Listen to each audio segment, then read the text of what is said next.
So the subject is the Chandrayaan mission and the discovery of the water molecule among the other scientific results. So we have the chance to have Professor Goswami as a speaker. He's currently director of Physical Research Laboratory at the Department of Space in India. He's a principal scientist of the Chandrayaan-1 mission. Professor Goswami was responsible for coordination for science plan. He was one of the leading authors of the paper reporting discovery of water molecule and hydroxyl in the lunar surface matter. Professor Goswami is currently the chairman of the Science Advisory Board of Chandrayaan-2, a joint India-Russian mission. Professor Goswami has received various numerous awards and honors that include the Young Associate of Indian Academy of Science, the NASA Group Achievement Award, and the highest national award in the Earth and the planetary science. He also served as the editorial board member, associate editor of several national and international journals. Please, Dr. Goswami, the floor is yours.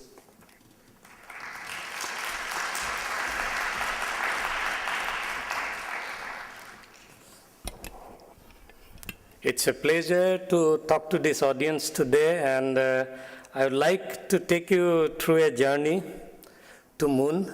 And of course, before I come to the main topic, water on Moon, I'd also like to give a brief, few minutes about the Chandrayaan mission, Chandrayaan-1 mission in general, and some of the important scientific results that we have obtained. And when I talk about the water on Moon, I would like to talk about water in solar system in general, and what is interesting about Moon. And so it is not just about Chandrayaan-1 only, and at the end, if I get time, I'll give you a sneak preview of Chandrayaan-2 in a couple of slides. So this Chandrayaan-1 mission, the primary objective was to understand the origin and evolution of Moon. And the idea was to do mineralogy, chemistry, and photogeology of the lunar surface at a resolution better than previous mission, which we had at the time we were planning around 2002-03, and then we had two missions in mind, Kaguya from Japan and SMART 1 from ESA, and we have done that.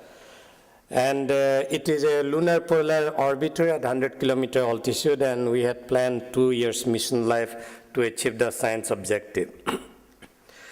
There were 12 instruments, and actually in principle we have about 19 subsystems in this, and we started initially in 2002, we thought about only 4 or 5, but it increased because we wanted to increase the science content. And these 5 instruments were made in India. This is a terrain mapping camera.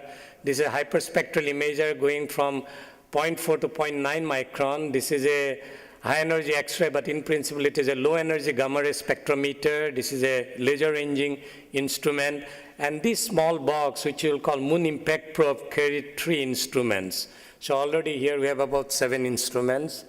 Then we wanted to make 2 other instruments, but we had got very good proposal against our announcement of opportunity. So this is a sub-atomic reflection analyzer, sub-keV atomic reflection analyzer.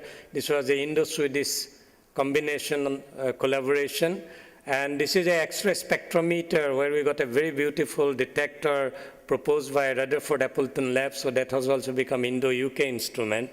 And these 4 instruments we selected from outside, which was provided and were flown. And primarily because if you want to do any mineralogy, you need to cover up to at least 2.6 micron to get all the information. So here we could go only up to 0.9 at that time because of problems which I don't want to elaborate. It is difficult to get detectors. So we got Moon Mineral Mapper. This went up to 3 micron. This is a range up to 3 micron. And this is at a certain resolution. Then we also got one from Max Planck. This was from Brown and JPL. We got one from Max Planck Institute in Lindau. It is a very high-resolution linear detector. This goes from 0.8 to 2.6 micron. And because we wanted to see new things if possible, you may remember that in Clementine time, synthetic aperture radar gave some signal there can be ice below the surface in the polar region.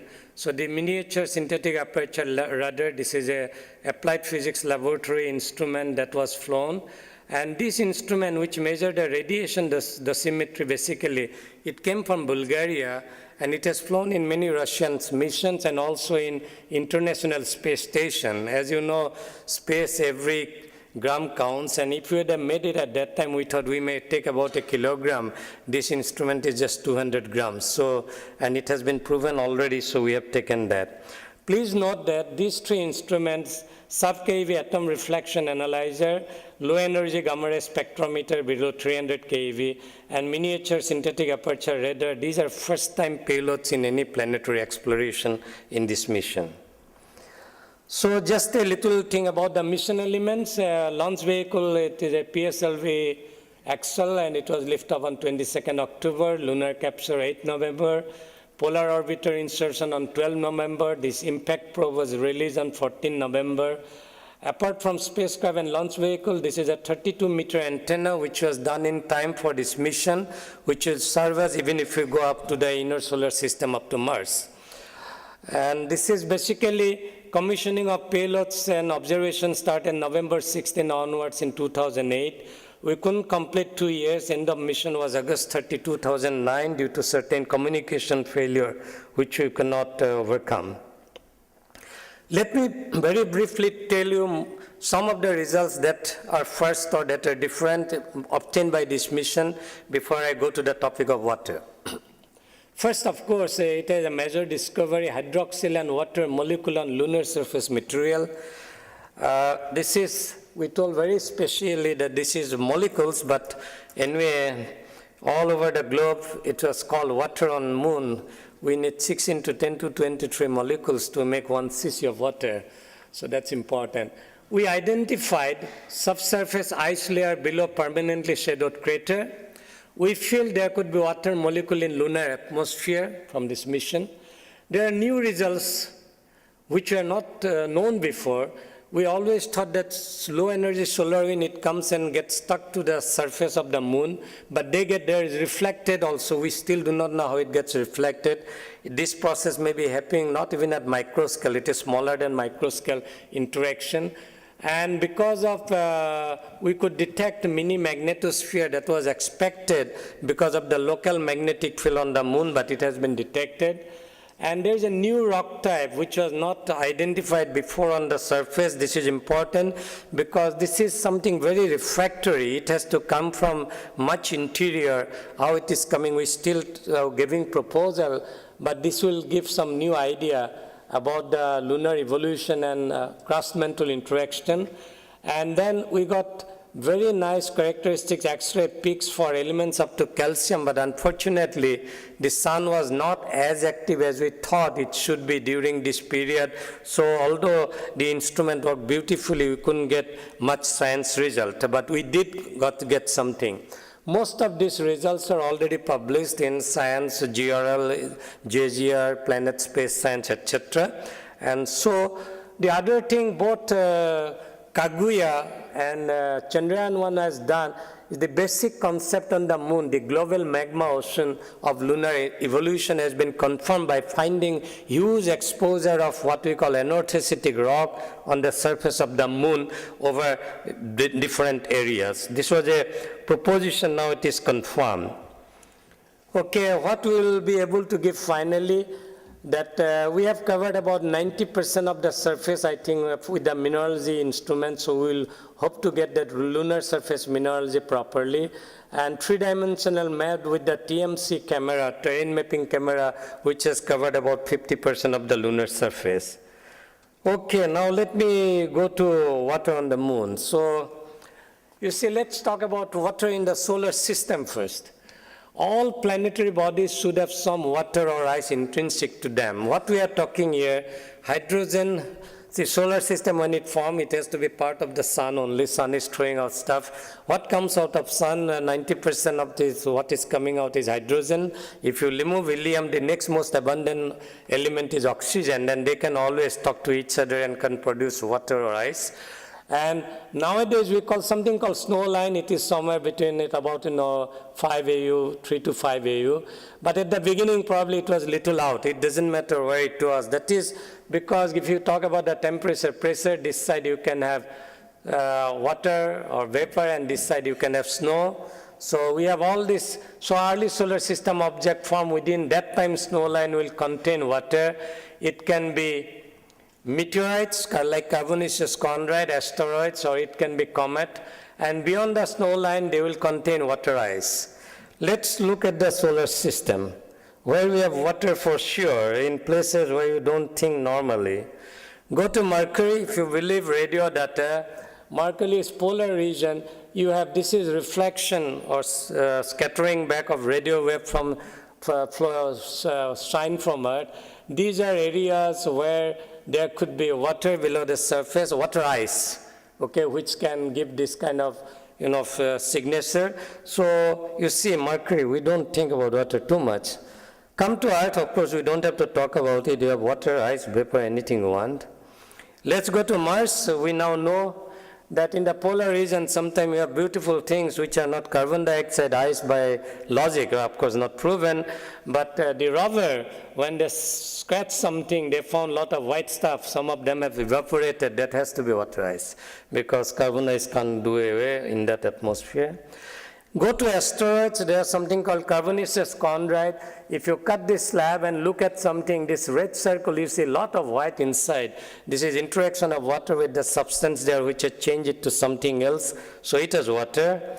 You go further out, go to Europa. We know that Europa's surface, these are cracks of water ice. So we have water all over. So what is so special about moon? The reason is, all this mission we have done, Apollo, Lunar, Clementine, Prospector, and what it says, what we think about moon today, it may be an impact origin. Initially we thought something took a little bit of Earth that has made the moon, but now we are not sure whether it is a part of the Earth or part of impactor. Let's not go into detail.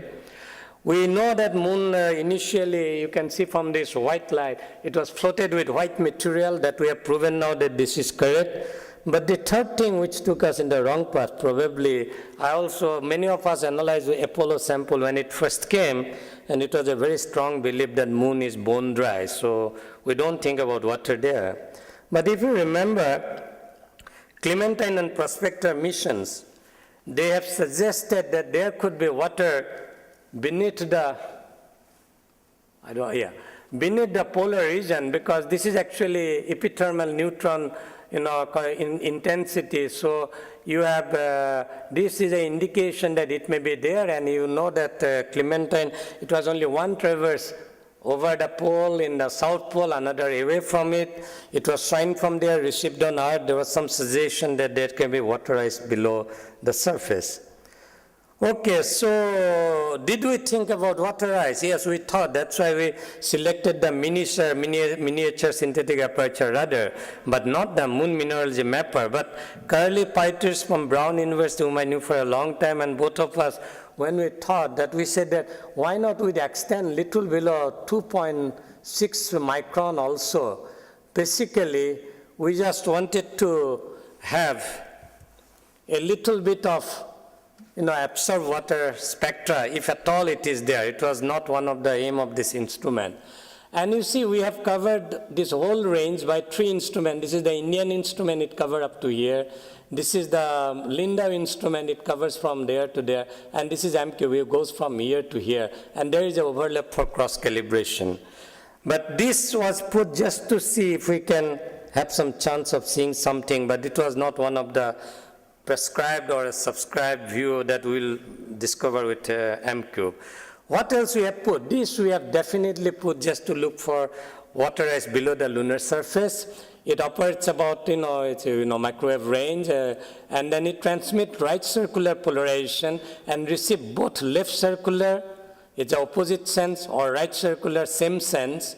And then it is well known that if you have this scattering or reflection from different mediums, then if the circular polarization ratio, same sense to opposite sense is high, that can be used as a tracer for ice. This has been proven by looking at icy surface of distant planets and things like that. Of course, there are some caveats that will come at the end. We have also another instrument which went on the Moon Impact Probe. This was a quadruple mass spectrometer. It can measure intensity of species in the mass range 1 to 100 AMU in the time it took from it to release to the drop, which is about 40 minutes. So these are the two instruments. This instrument, of course, is supposed to look if anything is there at the atmosphere, again, not to look for water vapor or anything like that, but it wanted to see the exosphere of Moon. Okay, so this scene prior to Chandrayaan-1 launch. On 10 July, we have gone on October. 10 July, there was a paper in Nature which says volatile content on lunar volcanic glasses, presence of water in the Moon's interior. They're talking about much interior. Some of this orange thing, and these are glassy blobs which has came out. These are about 3.5 billion year old. And people have now can measure in those glasses water as well as chlorine. Chlorine is a volatile element. They see some correlation. Then you can do some modeling and find out how much water should be there. And this presence was very, this was something that it looks like that in the interior, in the original state, there can be water in the, interior of the Moon, and some of them, when the glass was coming out, it carried some of it. It is parts per million small, but it was seen. Okay. Then there was a spectral reflection measurement from Galileo signal, okay? And they saw some signature at a certain micron, 0.7 micron. It is difficult to say what it is, but one of the suggestions is that it could be some hydrated silicate. Of course, we didn't see it, but again, some people are trying to say that it could be something hydrated could be there at the surface. We also know you knew at that time that LRO and L-cross is going, and LRO was supposed to mostly look for potential areas where resources and other thing and possibility of water ice, whereas L-cross was supposed to go and hit something, take out a plume and see if you can see something there, which is water. At that same time, Kaguya has come out. This is on November 2008, few days after we have flown. They have looked at the Shackleton crater, which was one of the prime area where below the surface, Clementine data said there can be water ice below the surface, but they look at the surface of the permanently shadowed crater, how they have seen it. They found 2 days when sun rays hit the wall of the crater, and it goes by and somehow they illuminate the base, and they could take a picture of it. And looking at the reflection, of course, these are much, processed data. You don't see like that when you look at it, it is all dark. This from the processed data, they found that the reflection, if it is ice at the surface, it has been much more reflecting. So they put a lower limit that at the surface, if there is any water ice, it is less than 7% of the surface. But anyway, the idea was to look for water ice below the surface, but they just said this was one of the craters, they have looked at it. So what are the source of water on the Moon, if there should be any? It can be internal and external. See, the external sources, internal is what it has captured at the time of its formation. Of course, this is very well known. Comet can come and bring it. Some meteorite, which if they have hydrated silicates like one I showed, those white things, they can bring it to the Moon's surface. External, it can be solar interaction.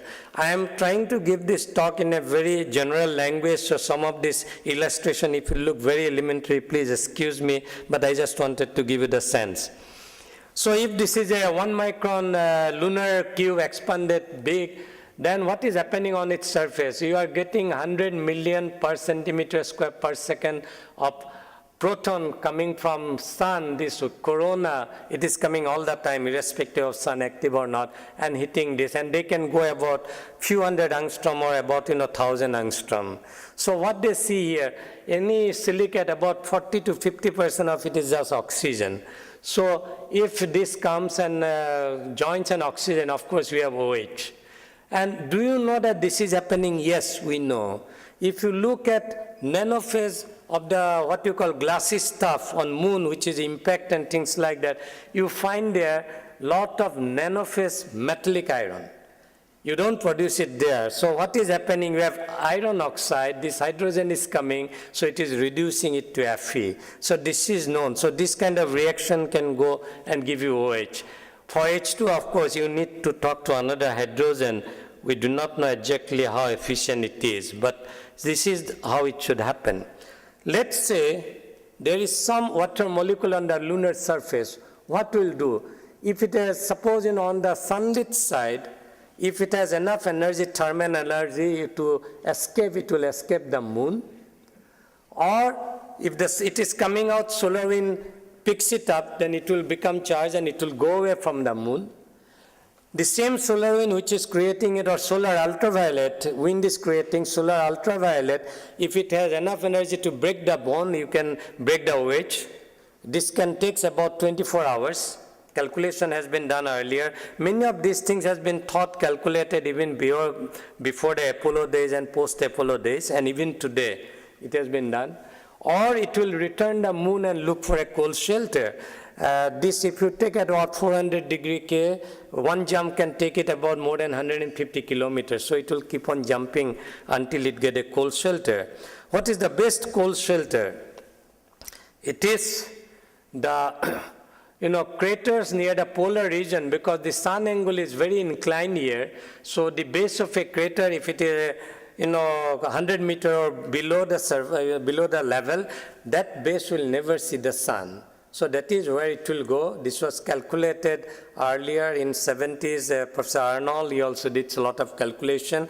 And even if you do an elementary Monte Carlo simulation, if you release a lot of H2O here, put the solar heat and things like that, if you let it run after some time, you will find that they will reach the pole. Currently, the estimate is that anything you release, up to 50% probably can migrate to pole. Even if you put 20%, there is no great issues. It will migrate to the pole. And if you have a place where it can sustain for long, of course, it will accumulate. This structure, this particular inclination is correct for close to last 3 billion years, so you have a lot of time to accumulate. And since things are impacting here and there, it can be covered by a soil layer also, so that's why we talk about below the surface. Okay, so suppose there is water or water vapor or ice at the surface. What is the signal you see in reflection, the real reflection? You see, if it's the OH, it will start bending around 2.7 micron, then it goes, it's a broad bend, these are molecular spectra. If it is H2O, then it will be around here, and if it is ice, then it will be here. Basically, between 2.7 to 3.5, 3.6, you should have a broad spectrum of absorption if all are overlapping. You remember that we have only up to this point, 3 micron in our instrument, in the MQ. But surprisingly, we saw something. I am showing you some of the final results, and I will come back to you. Okay, or something else. When we are at near the equator, you see there is no sign of any absorption. As you go to 23, 43, still there is no sign. When you go closer to the pole, you see this is bending further, further. Please remember, on the sun, we are taking solar light refraction. On the sunlight side, moon behaves like an infrared radiator. So you have to correct for it. But these are without correction. That means if we correct, all those bands will go even further down, because you have to remove something which has come from infrared reflection. So this went, see, we have done this for a long time. I will tell you that, but this was a very clear signal that we are seeing something. And this is what was the title of our paper, Character and Spatial Distribution of OH and H2 on the Surface of the Moon Seen by MQ-1 Chandrayaan-1, in what came out in Science.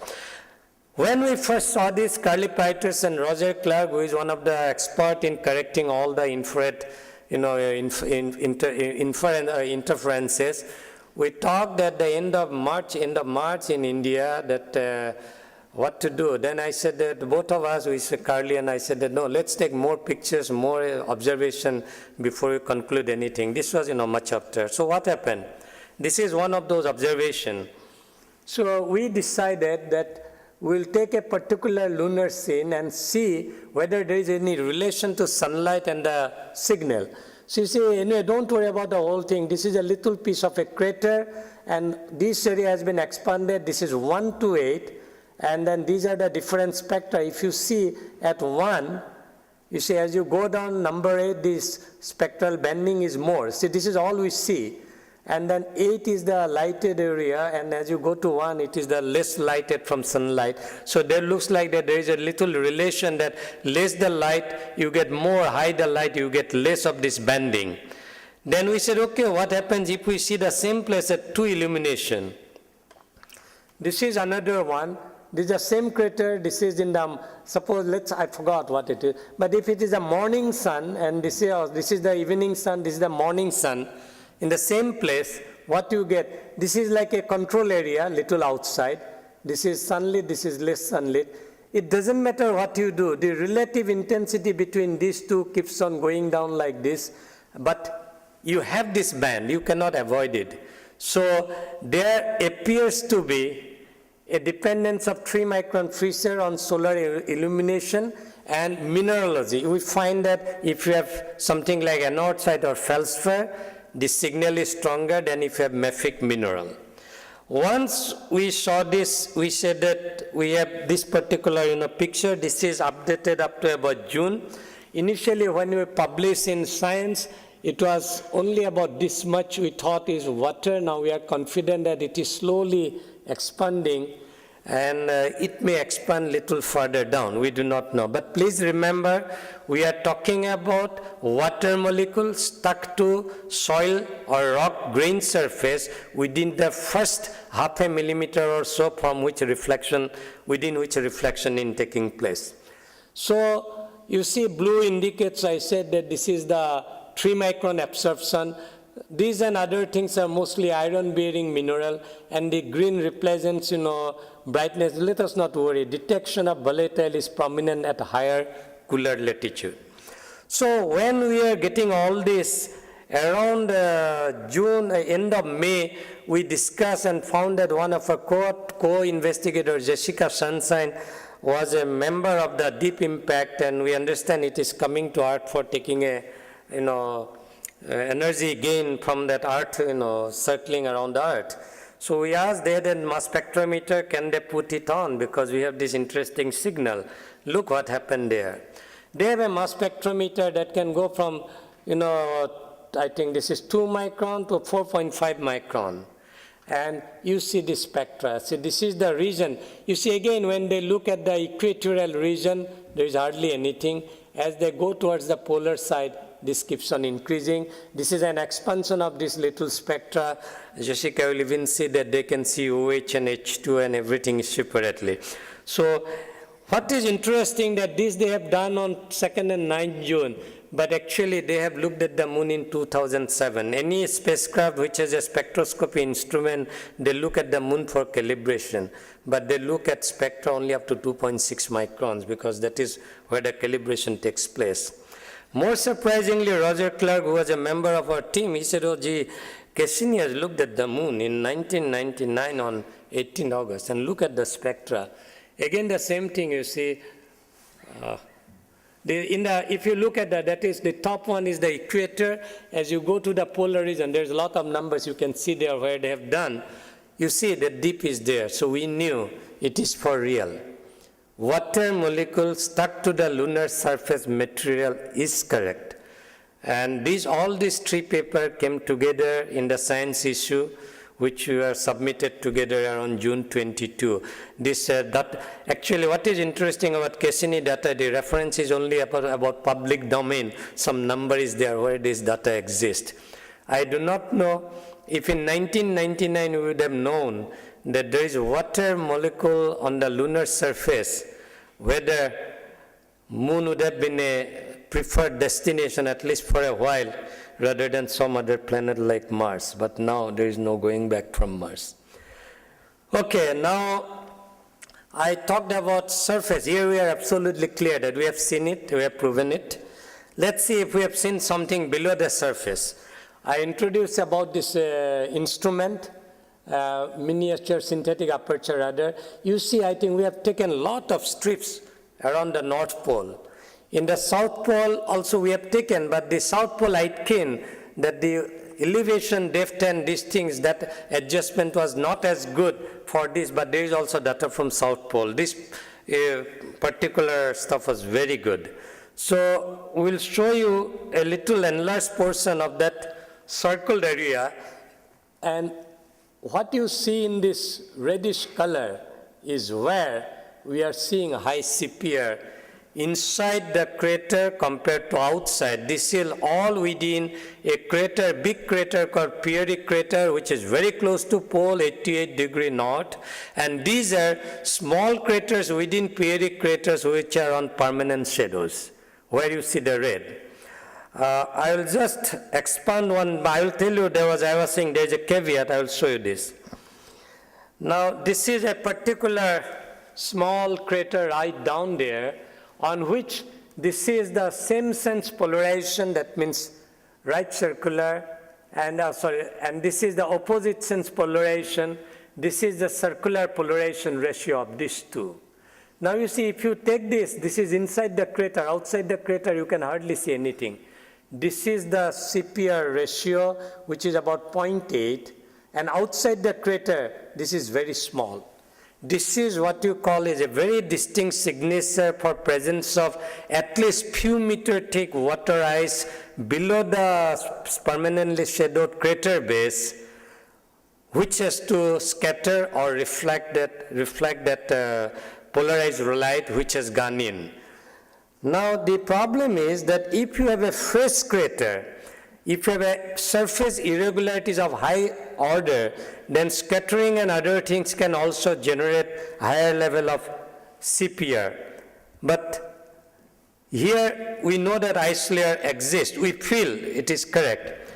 But if you go to this, which is a fresh crater, which has a lot of rubble inside, outside, you see both inside and outside, they have the same circular polarization ratio.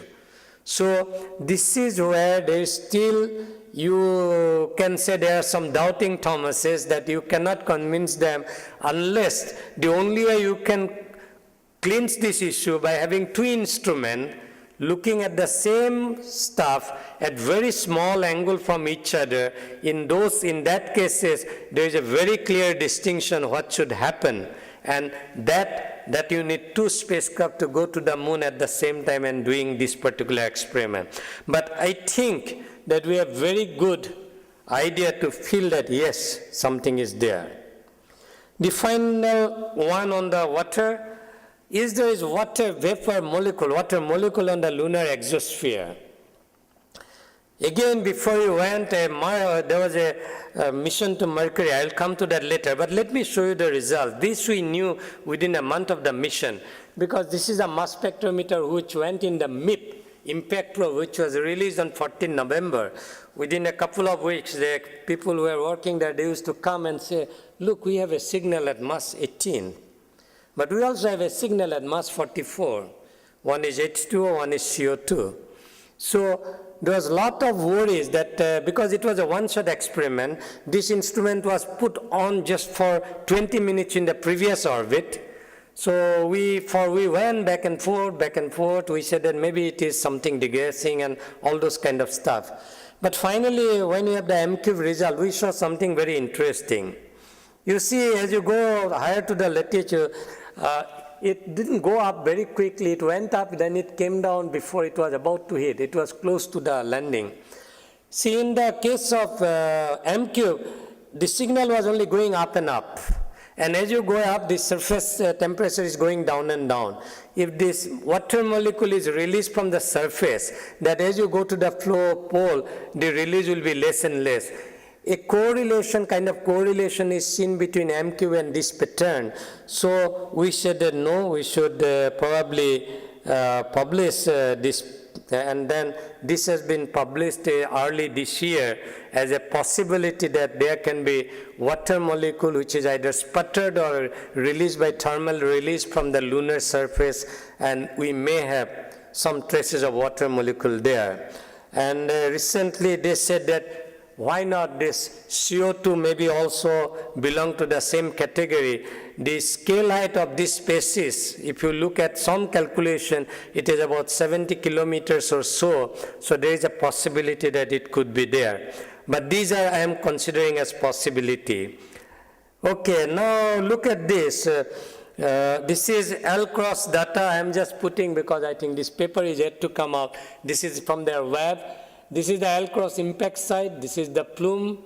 They look at the spectrometer, very high resolution, and some of this dip, around 1.8 and 1.9 micron. This is the water molecular dip in the atmosphere of the Earth also. And then even on the ultraviolet, they identified few bumps, peaks, which they call about, water molecule. So you see here there is an impact in a shadowed zone, which release material from below, and there is a possibility that they have probably, it is a water vapor generated from ice below this surface. So there are hints.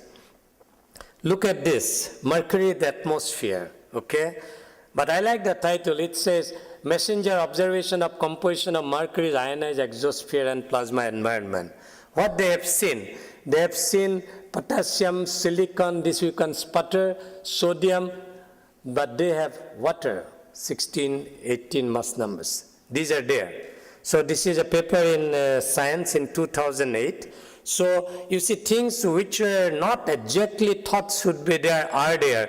So we are not very, we are not uncomfortable that to say that there could be water molecule on the lunar exosphere as well.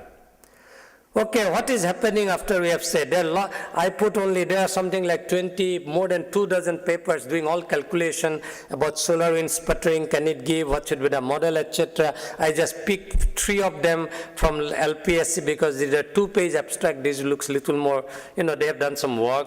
But you see, modeling, delivery, redistribution laws. These are the extension of a lot of work on this, but there are more extension. But you see here, the production, this is laboratory studies. Can you mimic solar wind, hit something and produce water or not on silicate, okay? So there are sometimes, but these are experiments done within 2 months. So I don't give great plus or minus, but just to be on the balance side, there are a couple of experiments, they said, yes, they can see it. The other person will not say that they cannot see it, but you see the negligible contributions, okay, by solar wind interaction. So I think these things will not, but I think something is there because quite a few groups have now said that it is there, but this has to be published after review properly, then we'll know. Okay, so I think production of solar wind by interaction with lunar surface soil logs appear to be the correct proposition at present, but there can be thermal emission also. And but to emit, you need something at the surface. To sputter also, you need something at the surface. And I think this looks to be a good proposition. So what next? What are inside the moon? We said that we can have something below the shaded region. But initially, if the moon collected some water, because of the early melting, some of this will go in and then it will form minerals which can take water into it. This can happen only at the late stage of a hot magma, as we call it, molten liquid. And some of these minerals, that's not worry, it's called apatite. They have chlorine, fluorine, so they can take water, but not minerals like pyroxene, olivine, which we see normally on the lunar surface or a north side, okay? So this is a paper which came out in Proceeding of National Academy of Science. Oh, sorry, this is wrong. This is 2010, I'm sorry for that. Just about few months back. You see, these are Apollo 15 soil. You just look at this number 2, 3. This is Apollo 14 basalt. This is a molten rock. This is 1, 2, 3. This is a lunar meteorite found in Antarctica, which was brought back. This is also a basalt. You see 2. This particular grain is apatite. This grain is apatite. This is apatite. Small grain. Now we can do microscopic analysis. When they have done it, they can find H2O, correlated with chlorine and other things. The same thing I told you earlier. And if they calculate, what is they get 100 to 1,000 parts per million. But what is inside the moon? Like I told you, these are some residual liquid, maybe 90% of the liquid already solidified, no water has gone there. So when they calculate, they have a model, they can feel that something like, 10 to 20 ppm, parts per million, or few to tens parts per million of water, maybe they are intrinsic to the moon. But again, there are questions are raised. This has come just 1 month back in Science. You see, this is a different kind of argument which says that it may not be global because they are looking for something we call isotopic fractionation of chlorine. Chlorine, if it is hydrogen is there, it will immediately go and make HCl. It will not allow it to fractionate. So that means it will pick it up. They are seeing something, not seeing something. So they are water in lunar interior. So I am putting this title, global or local occurrence. They don't deny that this is happening, but is it on the whole moon or in some spots of moon it is happening? We are not sure. So with this, I thought that I'll just tell you what we plan to do for Chandrayaan-2. This is a Indo-Russian mission, so collaboration. So I am only putting 2 slides to tell you about the mission and some of the instrument we'll put up. So this is a heavy vehicle, so we'll have a what we call geostationary launch vehicle Mark II. It will take it up, and then both the lander and orbiter will, they will be released at some point. They will go separately, and then they will reach the moon. They will land there. And following landing, we have a rover that is made by India, with scientific instrument and tools will be released on the lunar surface. Why I'm showing you this, and this we are planning for late 2013. Why I'm telling you that out of the 5 instruments we have selected, you can see that the neutral mass spectrometer, it will go again. To look the lunar exosphere, because it is an orbiter this time, we will go a lot of time, and we will try everything, including water vapor. Terrain mapping camera you need everywhere. When you go, you need the 3D and slope and other measurement. We have a L and S band, this instrument there. Again, it will do something more than what we do only with the earlier instrument on the Minisar. Then we will have a spectrometer. This will go, 0.8 to 5 micron. We need to go higher for accurate correction of the infrared. Then we'll have a soft X-ray spectrometer. Last time the sun didn't cooperate well. And then so this will have, of course, solar X-ray monitor with it. These are some of the major instruments that will go. In the rover, we'll have 2 instruments, alpha particle induced X-ray spectrometer and laser induced breakdown spectroscopy to do chemistry of localized region. So I think, we are going to follow up some of the things we have done there in Chandrayaan-2 mission, in addition to doing something other stuff also. So, water on moon, what is the current status? I think moon is not bone dry, that much is clear. Lunar surface is moist, that is also clear. Definition of moist, of course, it is molecular moist. Lunar interior contains water. Where and how much? All over the interior or in some places, I think only time will tell. Water ice below permanently shadowed crater. I think it is a reality, both from the L-cross impact as well as from what we are getting. But I think if someday 2 instruments can go and do, analysis at small angle, I think it will be cleansed for sure. This I am putting a question mark. Of course, if there is a surface, there is water, it has to come out sometime. Are you seeing that or something? But now we know how much we can expect at the maximum to see it. And we hope that with the Chandrayaan-2 will cleanse that whether we have seen something or it is not there. So I think with this, I would like to close because I would like to leave enough time if anybody would like to ask something more hard science question on what I have said, because I tried to do it in a very general and popular manner. Thank you all.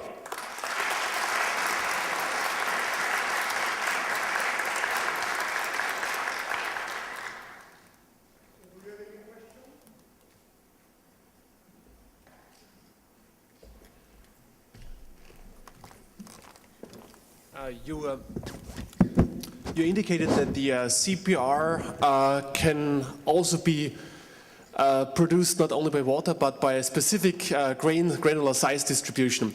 There are some craters known, and some of them are pretty close to the South Pole, where the CPR is very much higher on the outside of the craters than on the inside, which was been used as an example for the ones who don't believe in water on the moon. Have you been able to take a look at those craters as well? Yeah, I think Paul is trying very hard to even find out in how many that kind of stuff happen. I cannot say that we have not seen some of those, okay? And this is the main reason why actually you need small angle where all this problem will be solved. And actually, since you have asked this question, towards the end, we tried to see if with the LRO Minister and Chandrayaan-1 Minister, we could do something. We came about 100 kilometers close, but it was not exactly the position where you can do it. I think that I call this, I don't put quote unquote doubting Thomas means I'm not saying in, in a manner that is not. I said that people who knows this field, they will always ask this question that are you sure? But when you see statistically, suppose out of 50, you have only 4 outliers. Does that mean that all others where we are seeing inside very clearly, outside nothing? How to explain this? I am going from statistical, stuff right now, but I think we have it.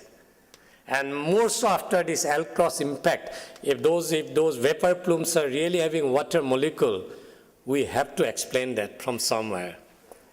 But I still agree that 0% doubt, okay, you need to do this. Any more questions? So what observations led you to believe that the moon has a mini magnetosphere? Since we are talking about water, you see, it is something very simple. If you look at the idea, the lunar magnetic fields are known. They can go up to 100 nanotesla or little more sometime in some places, but generally, you say average will be 10 nanotesla, sometime you have 30, 40 nanotesla. The solar wind are 1 keV particle, okay? If they see that kind of magnetic field, they will just deviate, and instead of hitting that point, it will hit the outside the magnetosphere, mini magnetosphere. These are local field. And we have the instrument which looks at the neutral particle coming back because of solar wind sputtering. And we can find hydrogen also, neutral hydrogen. So we look at areas where we know that there is magnetic field, about 30, 40 nanotesla. Then we look at what is the reflected hydrogen atom we are getting, okay? If you look inside the magnetic field zone, you find a less number compared to when you are outside the zone. Because in the outside zone, because some solar wind particle got banded, so they produce more. So this paper has already came out in what we call Geophysical Research Letter about 4 months back. Actually, in a couple of journals, we have the cover page, like Science about the water molecules on the lunar surface. In GRL also, it was a cover. So you can read that, GRL. If you just web it, you will get it. Any more question? Nothing. So I would like to thank you for your very pedagogic, comprehensive talk. Thank you very much.